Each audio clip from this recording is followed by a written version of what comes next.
अच्छा जी, अगर एक बंदा है और वो एक महीने के अंदर कई दफ़ा बैंक जाता है और वहाँ से कैश जो है वो निकलवाता है, कभी लाख रुपए निकलवाता है, कभी 2 लाख निकलवाता है, कभी 3 लाख निकलवाता है, तो महीना मुकम्मल होने पे उसका जो कैश उसने टोटल निकलवाया है अपने अकाउंट से, वो 10 लाख या इससे ज़्यादा अगर हो जाता है, तो उस सूरत में बैंक जो है वो एफबीआर को उसकी डिटेल भेजता है या नहीं भेजता। ये चीज़ हम जो है लॉ से देखेंगे। तो ये आपके सामने मैंने खोला हुआ है सेक्शन नंबर 165 ए, ठीक है, furnishing of information bye banks. तो इसके अंदर वाज़े तौर पे ये चीज़ लिखी हुई है कि आपकी जो ट्रांजैक्शन हैं जिसमें आपने कैश निकलवाया है बैंक से, उनका एग्रीगेट, ठीक है, यानी कि उनका उनका टोटल किया जाता है महीने के एंड में, कि एक महीने में आपने टोटल जो है वो कितना कैश जो है वो निकलवाया है।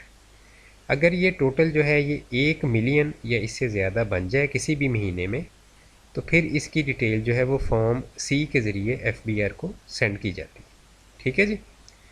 तो चाहे आप एक दफ़ा निकलवाएं या आप 10 दफ़ा निकलवाएं, आपकी डिटेल जो है अगर 1 मिलियन या इससे ज़्यादा आप रकम निकलवाते हैं कैश में, तो आपकी डिटेल लाजमी तौर पे ये जो स्क्रीन पे विजिबल है फॉर्म सी, इसमें फिल करके एफबीआर को सेंड की जाती है। दूसरा क्वेश्चन एक भाई का था कि अगर आप किसी को चेक देते हैं कैश का, किसी कस्टमर को या थर्ड पार्टी को, तो क्या वो जो कैश दूसरा बंदा तीसरा बंदा निकलवाता है, वो आपके अकाउंट से चूंकि जा रहा है, तो फिर उसकी भी उसको भी कैश विड्रॉल में काउंट करेंगे? तो जी बिल्कुल, जो भी आप सेल्फ का चेक बनाएं या किसी दूसरे बंदे को कैश का चेक बना के दें, ठीक है, जो भी कैश के चेक्स होंगे, जितनी भी फॉर्म्स हैं कैश के चेक्स की, वो सारी इसके अंदर शामिल है।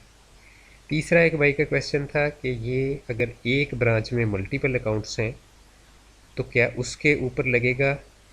तो नहीं जी, उसके ऊपर नहीं लगेगा। ये एक ही अकाउंट की बात हो रही है, एक अकाउंट का ही एग्रीगेट जो है वो काउंट किया जाता है।